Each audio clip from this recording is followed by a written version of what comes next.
ನೋಡಿ ಫ್ರೆಂಡ್ಸ್, ಬರೀ ಇದೇ ಬಟ್ಟೆ ನೋಡಿ ಬೇಜಾರು ಮಾಡ್ಕೊಬೇಡಿ.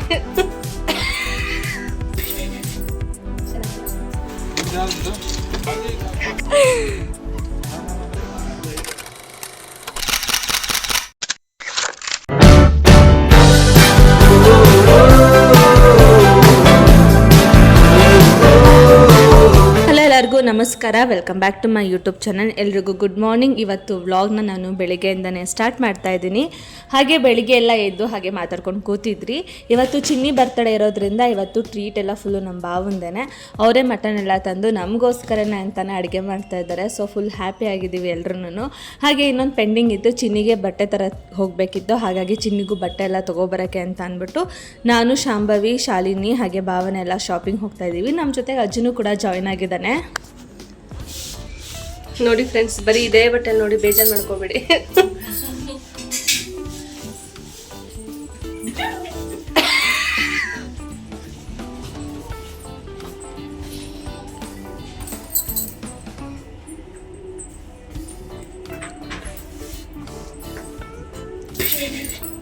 ಚೆನ್ನಾಗಿಲ್ಲ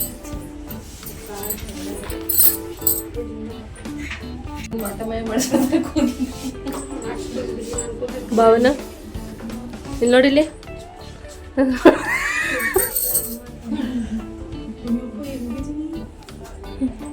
ಇಷ್ಟೊಂದು ಕೆಟ್ಟಾಗಿದ್ದೀನಿ ಅಲ್ರಿ.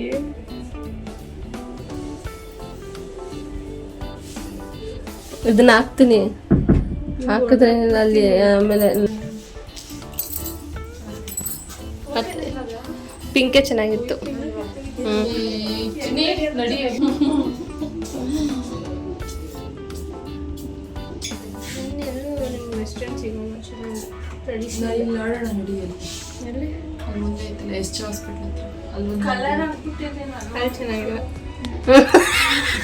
ನೀವು ನೋಡ್ಬೇಕಂದ್ರೆ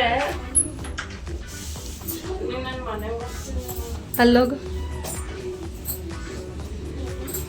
ಹಾಕೊಂಡ್ರೆ ಚೆನ್ನಾಗಿರುತ್ತೆ.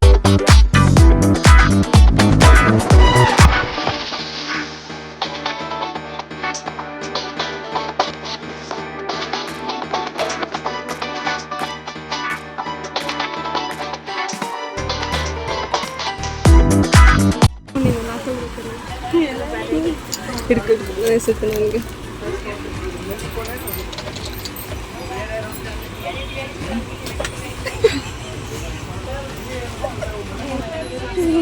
ನೋಡ್ಬಿಟ್ಟು ಅವಳು ದಿಕ್ಕೊಂಡು ಬಲೆ ಗೈಸ್ ಬಂದಿದ್ದೀವಿ.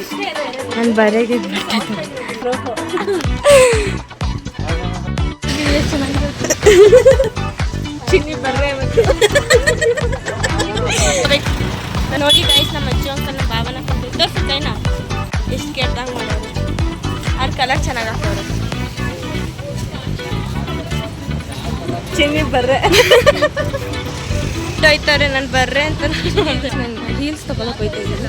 ನಾನು ಹೋಗ್ತೀನಿ, ನೀವೇನು ಬೇಕು ಅದು ಇಷ್ಟನಾ ಬಿಡ್ರಿ, ಆಯಿತು. ಇಷ್ಟ ಎಲ್ರೂ ಇಷ್ಟ. ನಾವೆಲ್ಲರೂ ಶಾಪಿಂಗ್ ಎಲ್ಲ ಮುಗಿಸಿ ನಾವು ರಿಟರ್ನ್ ಮನೆಗೆ ಹೋಗೋ ಅಷ್ಟೊತ್ತಿಗೆ ನಮ್ಮ ಭಾವ ಆಲ್ರೆಡಿ ಬಂದುಬಿಟ್ಟಿದ್ರು. ಬಂದು ಅಡುಗೆ ಎಲ್ಲ ರೆಡಿ ಮಾಡ್ಕೋತಾ ಇದ್ರು. ಮಟನ್ ಅವರೇ ತಂದಿರೋದ್ರಿಂದ ಅವ್ರ ಚಾಯ್ಸಿಂಗ್ ತುಂಬಾ ಚೆನ್ನಾಗಿರುತ್ತೆ. ಹಾಗಾಗಿ ಅವರು ಚೆನ್ನಾಗಿರೋ ಮಟನ್ನೇ ತಂದಿರ್ತಾರೆ. ಅದ್ರ ಜೊತೆ ಅವರ ಅಡುಗೆನೂ ಸೇರಿದ್ರೆ ತುಂಬಾ ಟೇಸ್ಟಿ ಆಗಿರುತ್ತೆ. ಮದುವೆ ಆಗಿ ಇಷ್ಟು ವರ್ಷ ಆದ್ರೂ ಅವರಿದೆ ಫಸ್ಟ್ ಟೈಮ್ ನಮ್ಮ ಮನೇಲಿ ಅಡುಗೆ ಮಾಡ್ತಾ ಇರೋದು. ಸೊ ನಮ್ಮದು ಇಲ್ಲಾಂದ್ರೆ ಅವ್ರ ಮನೆಗೆ ಹೋದಾಗ ಅವರೇ ಮಾಡ್ತಿರ್ತಾರೆ. ಸೊ ನಮ್ಮ ಮನೇಲಿ ಅಂದರೆ ನಮ್ಮ ತವ್ರ ಮನೇಲಿ ಇದೆ, ಅವರು ಫಸ್ಟ್ ಟೈಮ್ ಅಡುಗೆ ಮಾಡ್ತಾ ಇರೋದು. ಸೊ ತುಂಬಾ ಖುಷಿ ಆಗ್ತದೆ ಅವರು ಬಂದು ಎಲ್ಲರಿಗೂ ಅಡುಗೆ ಮಾಡ್ತಿರೋದು. ಅದಲ್ದೇ ಎಲ್ಲರೂ ಇಲ್ಲೇ ಇದ್ದಾರೆ. ನಮ್ಮ ಚಿಕ್ಕಪ್ಪ ನಮ್ಮ ಚಿಕ್ಕಮ್ಮವರೆಲ್ಲ ಇಲ್ಲೇ ಇರೋದ್ರಿಂದ ಇನ್ನೂ ಡಬಲ್ ಖುಷಿ ಕೊಡುತ್ತೆ ಇವತ್ತು.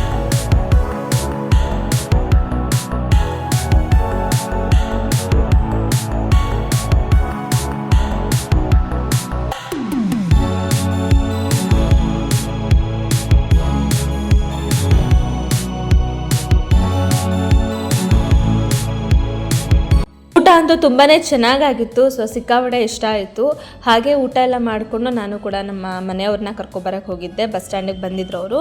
ಗಾಡಿ ಇತ್ತು ನಮ್ಮ ಭಾವಂದು, ಹಾಗಾಗಿ ಗಾಡಿ ತೊಗೊಂಡು ಹೋಗಿ ಅವ್ರನ್ನ ಕರ್ಕೊಬಂದು ಹಾಗೆ ಬರ್ತಾ ಕೇಕ್ ತೊಗೊಬಂದ್ರಿ. ಬೆಳಿಗ್ಗೆನ ಆರ್ಡ್ರ್ ಮಾಡಿ ಎಲ್ಲ ಕೊಟ್ಟು ಬಂದಿದ್ರು, ನಾನು ತೊಗೊಬಂದಿದ್ದೆ ಅಷ್ಟೇ. ಹಾಗೆ ಚಿನ್ನಿಗೆ ಕೇಕ್ ಕಟ್ ಮಾಡಿಸ್ತಾ ಇದ್ದೀವಿ ಎಲ್ಲರೂ ಸೇರಿಕೊಂಡು.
ಚಿನ್ನಿಗೆ ಮತ್ತು ಚೋಟುಗೆ ಸ್ಕೂಲ್ ಇರೋದ್ರಿಂದ ಅವಳು ಕೂಡ ಅವತ್ತಿನ ದಿನ ಸ್ಟೇ ಆಗಲಿಲ್ಲ. ಸೊ ಹೊರಟ್ಬಿಟ್ಲು ಅವಳು. ಹಬ್ಬ ಎಲ್ಲ ಮುಗಿಸ್ಕೊಂಡು ಚಿನ್ನಿ ಬರ್ತಡೇ ಎಲ್ಲ ಮುಗಿಸ್ಕೊಂಡು ಹೊರಟ್ಲು. ನಮ್ಮ ಜೊತೆ ಅವಳು ಟೈಮ್ ಸ್ಪೆಂಡ್ ಮಾಡಿದ್ದು ಬರೀ 2 ದಿನ. ಬೇಜಾರಾಗ್ತಿತ್ತು ಅವಳನ್ನ ಕಳ್ಸೋದಕ್ಕೆ, ಬಟ್ ಏನೂ ಮಾಡೋಕ್ಕಾಗಲ್ಲ. ಮಕ್ಳುಗಳಿಗೆ ಸ್ಕೂಲ್ ಇಂಪಾರ್ಟೆಂಟ್ ಆಗಿರೋದ್ರಿಂದ ಅವಳು ಕೂಡ ನಮ್ಮ ಭಾವ ಕರ್ಕೊಂಡು ಹೋಗ್ಬಿಟ್ರು. ಸೊ ಹಾಗಾಗಿ ಬೇಜಾರಾಗ್ತಿತ್ತು. ನಾನು ನಮ್ಮ ದೊಡ್ಡಕ್ಕ ಅಲ್ಲೇ ಮನೇಲೇ ಇದ್ರಿ. ನೆಕ್ಸ್ಟ್ ಡೇ ಅಂದರೆ ಚಿನ್ನಿ ಅವರೆಲ್ಲ ಹೋಗಿ ನೆಕ್ಸ್ಟ್ ಡೇ ಭಾವನೆ ಮತ್ತು ಅಜ್ಜು ಮತ್ತು ನಮ್ಮ ಚಿಕ್ಕಮ್ಮ ಅವ್ರು ಯಾರೂ ಗುರುವಾರ ಆಗಿರೋದ್ರಿಂದ ಅವರು ನಾನ್ ವೆಜ್ ತಿಂದಿರಲಿಲ್ಲ. ಅದಕ್ಕೋಸ್ಕರ ಅವ್ರಿಗೋಸ್ಕರ ಅಂತ ಅಂದ್ಬಿಟ್ಟು ಮಟನ್ನು ಆ ಮಟನಲ್ಲೇ ಬಿರಿಯಾನಿ ಎಲ್ಲ ಮಾಡಿದ್ರು. ಸೊ ಸಖತ್ ಟೇಸ್ಟಿ ಆಗಿತ್ತು. ನಿಮಗೆ ರೆಸಿಪಿ ಬೇಕಿದ್ರೆ ನನಗೆ ಕಮೆಂಟ್ ಮಾಡಿ. ಊಟ ಮಾಡಿಕೊಂಡು ಕಾಂತಾರ ಮೂವಿಗೆ ಬುಕ್ ಮಾಡಿಕೊಂಡ್ರೆ. ಹಾಗೆ ಈ ಕಾಂತಾರ ಮೂವಿದು ವ್ಲಾಗ್ ಹಾಕಿದ್ದೀನಿ, ಇವಾಗಲೇ ಅಪ್ಲೋಡ್ ಮಾಡಿದ್ದೀನಿ. ಡಿಸ್ಕ್ರಿಪ್ಷನ್ ಲಿಂಕ್ ಕೊಟ್ಟಿರ್ತೀನಿ, ಹೋಗಿ ಚೆಕ್ ಮಾಡಿ. ಈ ವಿಡಿಯೋ ನಿಮ್ಗೆ ಏನಾದರೂ ಇಷ್ಟ ಆಗಿದೆ ಲೈಕ್ ಮಾಡಿ, ಶೇರ್ ಮಾಡಿ, ಸಬ್ಸ್ಕ್ರೈಬ್ ಮಾಡಿ. ಇನ್ನಷ್ಟು ವಿಡಿಯೋಗಳ ಜೊತೆ ನಾನು ನಿಮ್ಮದೇ ಬರ್ತಾ ಇರ್ತೀನಿ. ಅಲ್ಲಿ ಗಂಟ ಸಪೋರ್ಟ್ ಮಾಡಿ. Thank you so much. Love you all. Bye.